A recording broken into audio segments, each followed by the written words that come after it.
Bom dia! Hoje nós vamos ver a nossa última matéria da disciplina de técnicas básicas, a última matéria teórica, né? Que vai ser coleta de material para exames. Então, vamos lá. A enfermagem é responsável em preparar o paciente, para colher amostras de urina tipo 1, urina 24 horas, glicemia, escarro, sangue, além de outros exames, né? Aqui são os exames que são mais comuns, que todo cliente ou que todo paciente necessita. E nós, da enfermagem, nós somos responsáveis também por preparar o paciente para alguns exames de imagem e alguns exames de diagnóstico. Por exemplo, o paciente tem uma tomografia com contraste. Se ele estiver internado na nossa unidade, a gente vai precisar deixar esse paciente em jejum no mínimo 8 horas, fazer uma punção com um calibre mais, com uma agulha mais calibrosa, né? Para que seja injetado esse contraste. Então, todos esses cuidados de jejum, de punção calibrosa, é responsabilidade da enfermagem. Outra coisa, a paciente vai fazer uma colonoscopia, que é um exame também de diagnóstico. Então, a gente também vai precisar fazer todo o preparo. Geralmente, esse exame, a gente precisa fazer uma lavagem intestinal, o paciente precisa tomar alguns laxantes, fazer um supositório. Então, tudo isso é responsabilidade da enfermagem. E hoje nós vamos falar dos que são mais comuns, de nós prepararmos ou até mesmo nós fazermos esses exames nos pacientes. Existem instruções específicas para cada tipo de exame. Então, as instruções são o material usado para cada tipo de exame, quais são os procedimentos corretos, orientações para que o exame não seja prejudicado ou comprometido, e a preparação do paciente ou preparação do cliente, tá? Então, vamos lá. A coleta de urina tipo 1. Quais são os procedimentos que nós deveremos fazer? É a coleta da primeira micção do dia do jato médio em recipiente limpo e seco. Então, a gente vai precisar orientar o paciente que, quando ele for ter a primeira diurese do dia, ele vai desprezar o primeiro jato, vai fazer o jato médio no recipiente, que deve ser limpo e seco. Além de fazer também a higienização antes da coleta desse tipo de urina.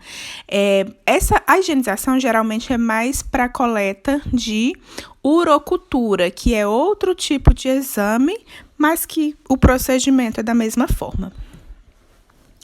Então, os objetivos: informações sobre o estado fisiológico do organismo, análise quantitativa de substância como bactérias, glicose e hemácias. Então, na urina tipo 1, a gente consegue saber se o paciente tem algum tipo de infecção, se ele está desprezando glicose, hemácias pela diurese, pela urina, porque aí a gente consegue identificar algumas doenças.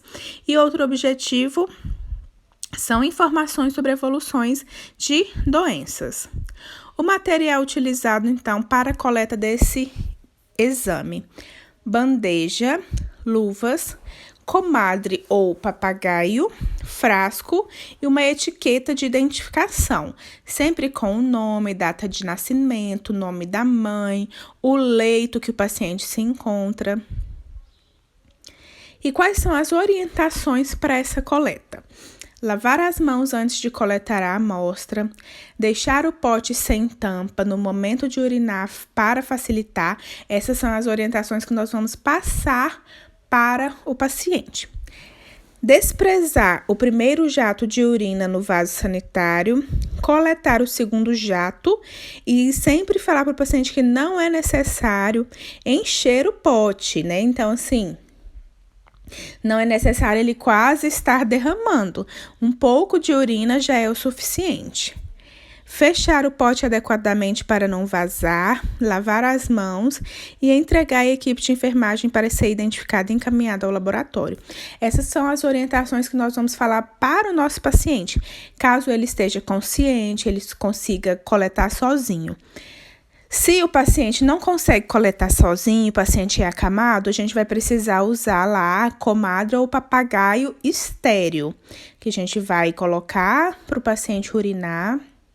E aí, a gente vai coletar essa urina. Se o paciente estiver com sonda vesical de demora, também conseguimos coletar através da sonda, tá?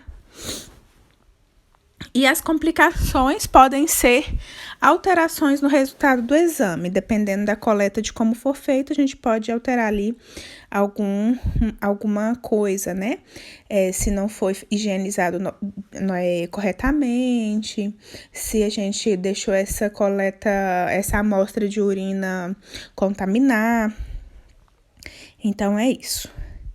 Agora, vamos falar da glicemia. A glicemia, ela pode ser vista no glicosímetro, que é como a gente vai ver agora, e a gente pode ver a glicose em jejum também pelo sangue, que ela é a mais confiável. Porém, quando a gente tá com o paciente internado, se é para somente observação ou acompanhamento desse paciente internado, se ele já tem o diagnóstico de uma doença como a diabetes, nós vamos usar o glicosímetro. Qual que é o objetivo, então, da glicemia? É útil para a detecção de glicose e diagnóstico das hipoglicemias e hiperglicemias. Como é feito esse teste? Ele pode ser feito a glicemia em jejum ou a glicemia pós-prandial. E, geralmente, nas unidades de internação, os pacientes, principalmente diabéticos, a gente vai verificar de 6 em 6 horas para saber como que tá essa glicemia, se esse paciente vai precisar receber insulina, se esse paciente precisa receber glicose porque tá com uma hipoglicemia. Então, a gente geralmente, quando o paciente está internado, vamos fazer de 6 em 6 horas. O material utilizado, então, é a bandeja, lanceta, bolas de algodão, álcool 70%, EPIs, glicosímetro, fitas reagentes. Como nós devemos proceder? Lavar as mãos, realizar a identificação do paciente. Então, antes de fazer o procedimento, a gente vai conferir a identificação do paciente, para saber se é aquele paciente mesmo, se é o paciente correto que nós estaremos fazendo esse exame.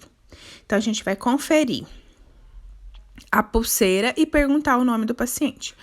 Orientar o paciente para o procedimento. Então, você precisa explicar o procedimento para o paciente.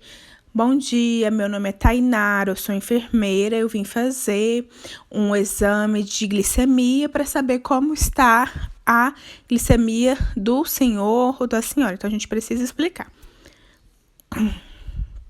Colocar as luvas de procedimento, fazer antisepsia da parte distal do dedo. Alguns glicosímetros pedem para fazer a limpeza só com algodão seco, já outros pedem para fazer com álcool, que não vai ter alteração do exame, tá? Então, a gente precisa saber ali quais são as orientações da marca do glicosímetro. Posicionar o dedo do paciente para baixo, fazer uma leve pressão do dedo escolhido, introduzir a lanceta no movimento firme e único na lateral do dedo, coletar uma gota de sangue e pingá-la na fita reagente, comprimir o local com algodão seco, proceder à leitura de acordo com o fabricante do glicosímetro e deixar a unidade em ordem, né? Aí você vai retirar as luvas, lavar as mãos e anotar o valor no prontuário do paciente. Ah, deu 110? Então, lá no prontuário do paciente vai ter um campo para você anotar esse valor que deu a glicemia do paciente. As complicações. As complicações da glicemia alterada ou aumentada é a diabetes, né? Então, o aumento da glicemia ocasiona a diabetes devido ao mau controle da mesma. Então, o excesso de glicose ou excesso de açúcar no sangue vai aumentar a glicemia e vai ocasionar ali a doença de diabetes. Agora nós vamos falar sobre a coleta de escarro. É um exame muito utilizado para detectar doenças das vias respiratórias, né? Então, olha aqui, ó. O escarro está presente nas vias aéreas respiratórias, é formado de muco e células. Exame indicado para diagnóstico de infecções pulmonares e células cancerígenas. Ele é um exame muito utilizado para detectar tuberculose. Então, se um paciente está com suspeita de tuberculose, a gente vai pedir, né, o médico vai solicitar o exame de escarro, que é a pesquisa de Barr, que aí a gente vai saber se está presente ali o vírus, né, que causa, na verdade não é vírus, é um fungo que causa a tuberculose ou se está negativo. E quando o paciente está em tratamento também, a gente precisa coletar alguns desses exames, algum desses escarro, para saber se esse paciente já está curado ou não.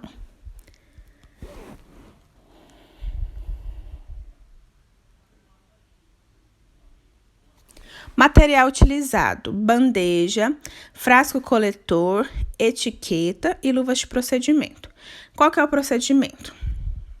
Lavar as mãos, reunir o material, identificar o frasco, orientar o cliente, colocar as luvas, solicitar ao cliente para tossir e expectorar profundamente, escarrar dentro do frasco com um mínimo de saliva, retirar as luvas, lavar as mãos e anotar no prontuário, encaminhar material para o laboratório. Então, a gente precisa orientar o paciente que ele não vai colocar dentro do pote, né, ou do frasco, a saliva. Ele vai escarrar, né, então ele vai fazer aquele movimento de puxar todo o catarro e escarro mesmo, para que a gente consiga, lá das vias respiratórias, esses micro-organismos, para poder fazer o exame. Quais são as complicações? Atentar no aspecto da amostra, pois pode não ser escarro e sim saliva, e caso seja necessário, você pode guardar a amostra por até 24 horas na geladeira. Mas sempre é bom consultar as normas e rotinas do laboratório da instituição.